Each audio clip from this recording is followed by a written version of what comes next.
Europa se arma a un ritmo récord. Ante el creciente temor a un conflicto mayor, los países europeos se apresuran a crear escudos aéreos de bajo coste, mientras la Comisión Europea asegura sus fronteras con Rusia. ¿Se prepara el continente para lo peor? Conozca la nueva estrategia de defensa europea. Bueno, bienvenidos a este nuevo análisis a fondo. Hoy tenemos sobre la mesa un tema verdaderamente colosal que, afecta a la arquitectura misma de nuestro continente. Hablamos de la adaptación geopolítica y la estrategia actual en Europa. Y lo más curioso, fíjate, de nuestra sesión de hoy es la fuente que vamos a utilizar. Porque quien nos escucha habitualmente sabe que a veces nos sumergimos en informes de cientos de páginas o en manuales técnicos larguísimos. Ya, de esos que son un ladrillo. Exacto. Pero hoy tenemos entre manos un extracto sumamente conciso. Es apenas un par de líneas extraídas de un documento clave que se titula Estrategia de Defensa Fronteriza y Resiliencia Militar Europea. Un título que ya de por sí dice mucho. Pues sí, y la misión de este análisis es entender cómo se está reconfigurando la defensa continental en tiempo real, centrándonos pura y exclusivamente en la tecnología y la geografía que menciona este texto. Vale, vamos a desgranar esto, porque a pesar de su brevedad, la elección de cada término en este documento está cargada de implicaciones masivas. Yo estoy fascinada. Y tanto que lo está. A ver, un placer estar aquí de nuevo. En análisis estratégico, a veces la información más determinante no se esconde en párrafos interminables. Claro. Sino en la precisión de 2 o 3 conceptos que marcan un cambio de rumbo absoluto. Este extracto contiene las coordenadas exactas que definen el futuro a corto y medio plazo de la región. Totalmente. Pero bueno, antes de mirar esto con lupa, creo que es vital establecer las reglas del juego para la audiencia.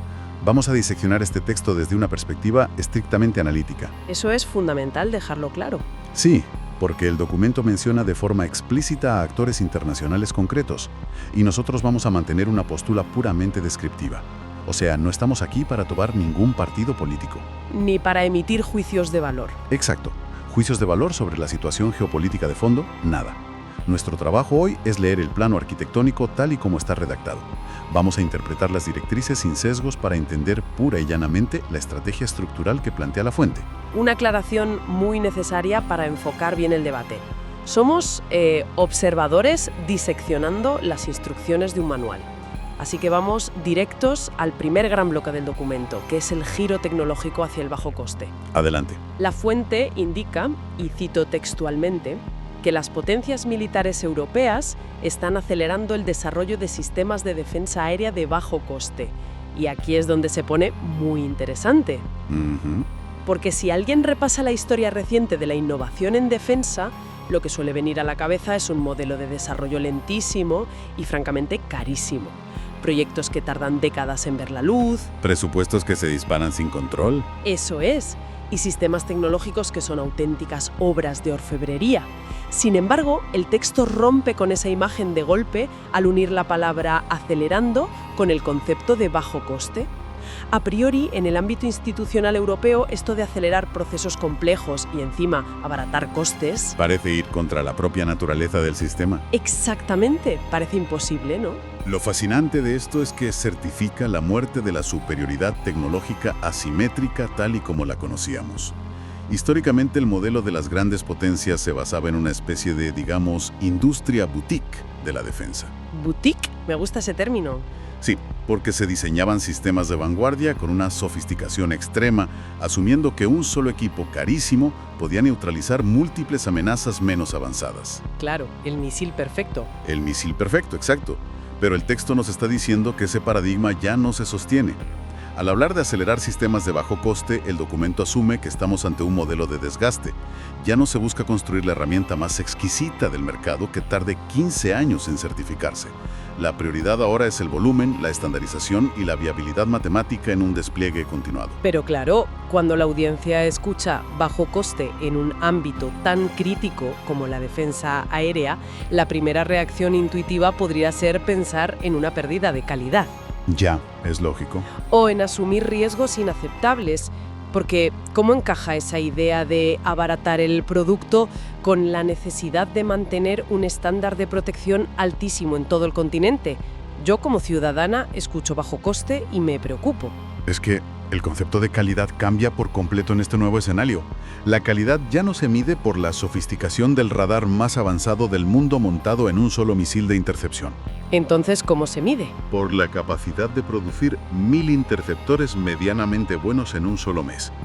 Fíjate que la fuente especifica defensa aérea. Si analizamos la naturaleza de las amenazas aéreas que justifican este documento, hablamos de enjambres, de saturación del espacio aéreo con elementos que en sí mismos son muy baratos de fabricar. Drones comerciales modificados y cosas así. Exactamente.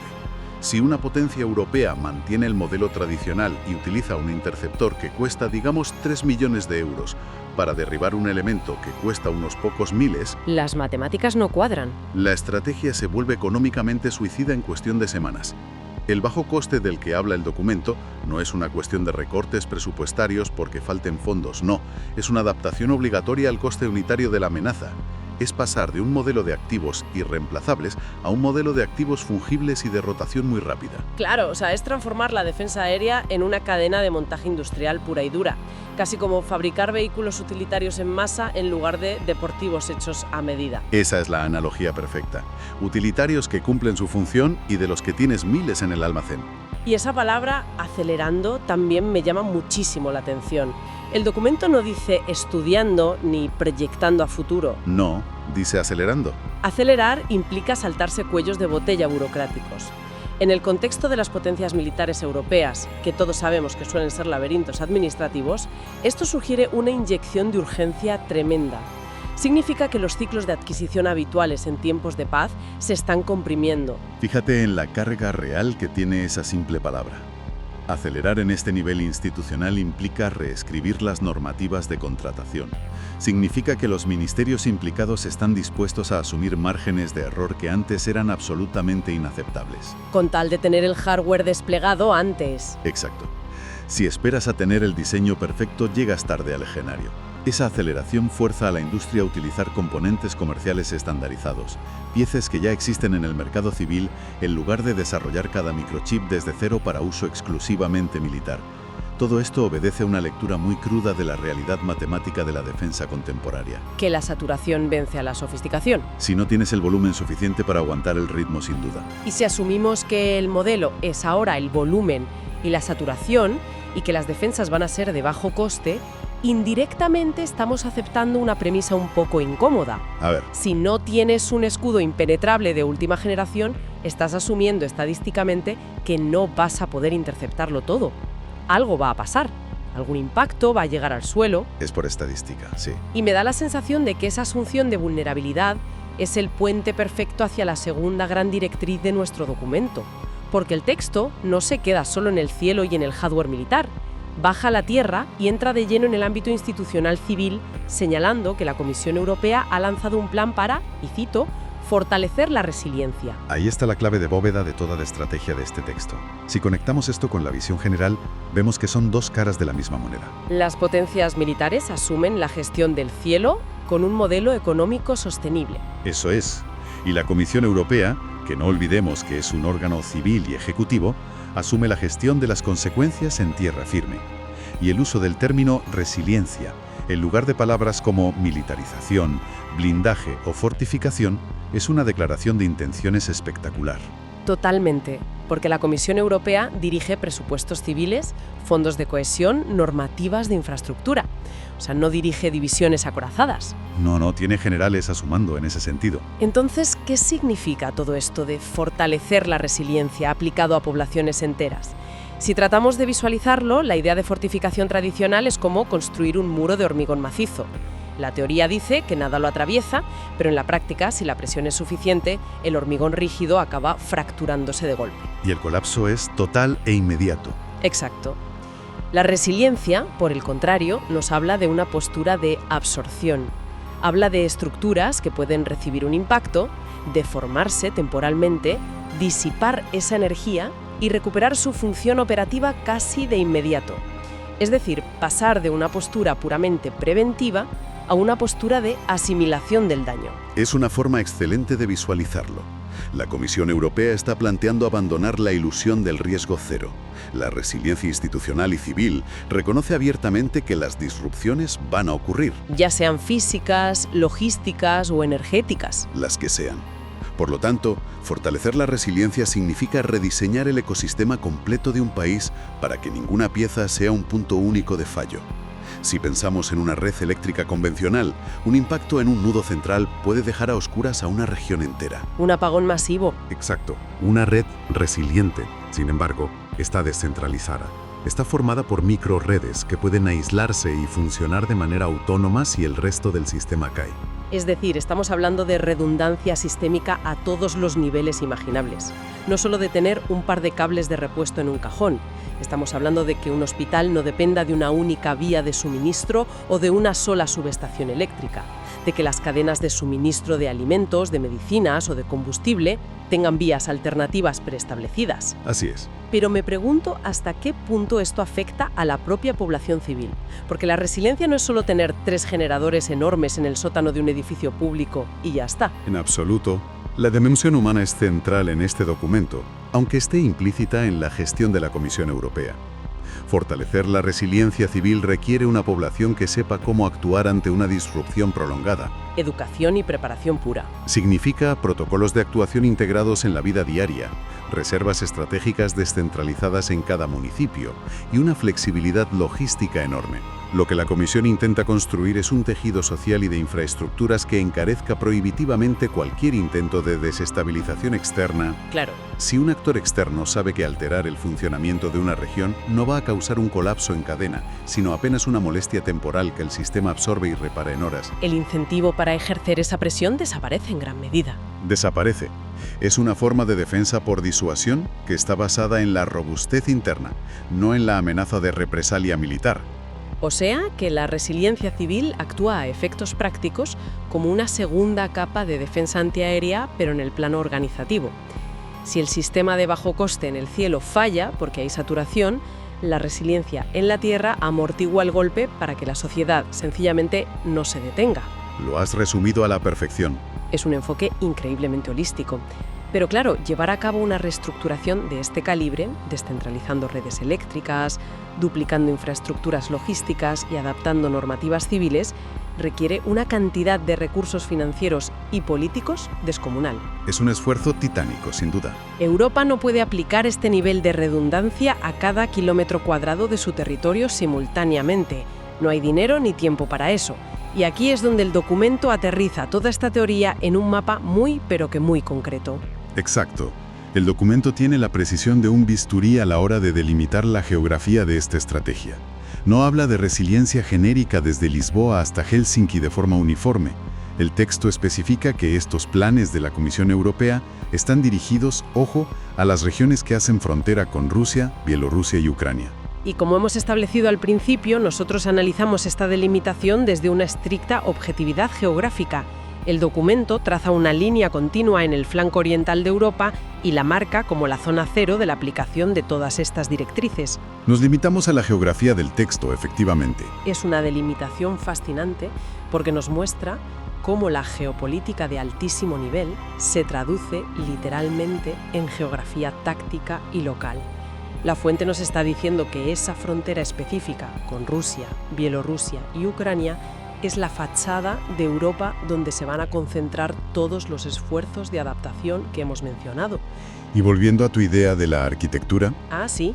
Si sabes que la fricción tectónica o los vientos más fuertes inciden sobre la fachada este de tu edificio, es ahí donde inviertes en los materiales más flexibles y en los refuerzos estructurales. Es pura lógica de ingeniería. Y la convergencia de las dos directrices en esta zona geográfica es lo que le da verdadero peso específico al documento. Tenemos a las potencias militares asumiendo que esa frontera oriental requiere una cobertura de defensa aérea constante, masiva y por ende de bajo coste para no quebrar las arcas del Estado. Y simultáneamente por el otro lado. Tenemos a la Comisión Europea enfocando sus fondos y su capacidad legislativa en garantizar que la infraestructura civil de los países y regiones que componen esa frontera en concreto sea ultra resistente. Estamos hablando de una reasignación permanente de prioridades a nivel continental. Todo el músculo institucional se está desplazando hacia el este para crear lo que podríamos denominar una zona de alta densidad resiliente. Es un concepto muy potente ese.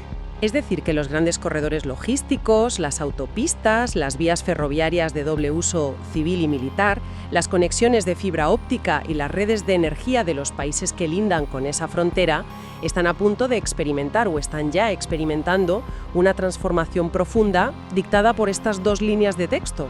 Una transformación que va a cambiar el paisaje de esas regiones. Y lo interesante de todo esto es que no parece una medida de emergencia temporal. Cuando hablas de alterar la infraestructura civil desde la base, de buscar redundancia sistémica o de cambiar los paradigmas de producción de la industria de defensa, no estás pensando en un parche rápido para los próximos 6 meses. No. Estás planificando la viabilidad del continente para las próximas décadas. Eso es fundamental entenderlo. La resiliencia, por definición, no es un estado de alarma intermitente, es una condición estructural de la sociedad. Si un país tiene que vivir en un estado de alarma constante, su economía se hunde y su sociedad, lógicamente, se agota por estrés. Claro, no se puede vivir así permanentemente. Las bases para que esa frontera oriental no sea una zona de vulnerabilidad crónica, sino una región que asimile la fricción geopolítica como parte de su rutina operativa diaria. Totalmente. Esto plantea una cuestión importante para la audiencia respecto a cómo consumir la información diaria a partir de ahora. Claro, porque leer esto nos da un marco de referencia completamente nuevo. A partir de hoy, quien nos escucha tiene una ventaja analítica enorme frente a los titulares del día a día. Exacto. El valor real de desgranar estas dos líneas de texto es que proporcionan una brújula para entender las noticias económicas y políticas de los próximos años. Ya lo creo. Cuando veamos un titular sobre la Comisión Europea aprobando un paquete de ayudas multimillonario para rediseñar la red ferroviaria en los países del este, O sobre nuevas normativas para descentralizar la producción eléctrica en ciertas regiones fronterizas.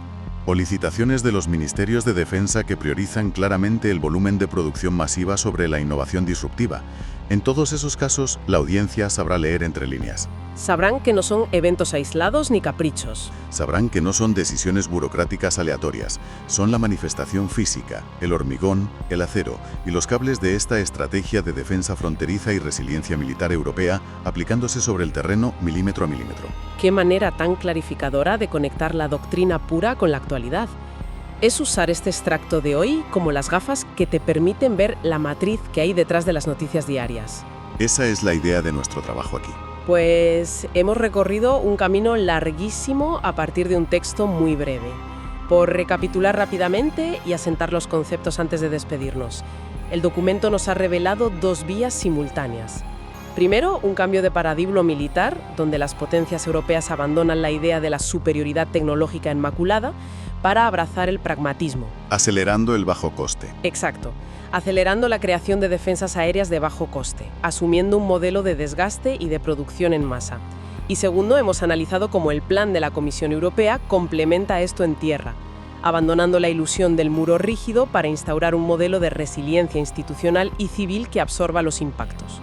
Muy bien sintetizado. Y todo ello enfocado milimétricamente en un mapa muy concreto: las fronteras con Rusia, Bielorrusia y Ucrania, delineando el flanco oriental como el nuevo epicentro de la atención estructural del continente. Es un resumen perfecto de la arquitectura de la estrategia.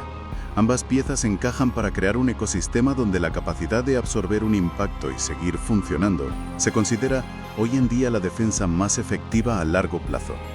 Ha sido un análisis verdaderamente profundo. Pero antes de cerrar esta sesión, me gustaría dejar en el aire una reflexión abierta para quien nos escucha. Un pensamiento final para masticar los conceptos que hemos manejado hoy, en solitario, explorando un ángulo que se deriva de este texto, pero que nos lleva un paso más allá en sus consecuencias sociales directas. Me parece una idea estupenda. Si el desarrollo de sistemas de bajo coste se convierte en el estándar definitivo y la resiliencia fronteriza es ahora la prioridad absoluta de los gobiernos civiles, ¿cómo va a transformar esta reasignación permanente de recursos el día a día y la infraestructura civil de las poblaciones que habitan precisamente en esa frontera oriental? Es la gran pregunta. Pensemos en ello. Vivir en un entorno de lo que podríamos llamar resiliencia crónica terminará cambiando la forma en que esas sociedades planifican la expansión de sus ciudades a nivel puramente arquitectónico. Afectará a los modelos de educación de las nuevas generaciones, al diseño de sus polígonos industriales o a la manera en que se desarrollan sus economías locales en las próximas 3 o 4 décadas. Seguro que sí. Si cada puente, cada hospital y cada red de datos tiene que ser diseñado pensando en la redundancia extrema y en la absorción de impactos, la fisonomía, el paisaje mismo de esas regiones va a ser muy distinto al del resto de Europa. Ahí lo dejo, para la reflexión personal de cada uno de ustedes. Un punto de vista brillante para cerrar. Muchísimas gracias por el tiempo invertido en acompañarnos en esta exploración detallada. Ha sido un auténtico placer compartir y diseccionar otro hallazgo tan determinante. Nos volveremos a encontrar muy pronto para seguir profundizando en los textos que moldean nuestra realidad. Hasta la próxima. Ha sido un análisis excelente. Un placer acompañarles. Hasta pronto. Si has llegado hasta aquí es porque te ha gustado el video, así que considera suscribirte al canal para que YouTube recomiende más videos como este. Y, por supuesto, tu me gusta y un comentario amable siempre son bienvenidos. ¡Saludos!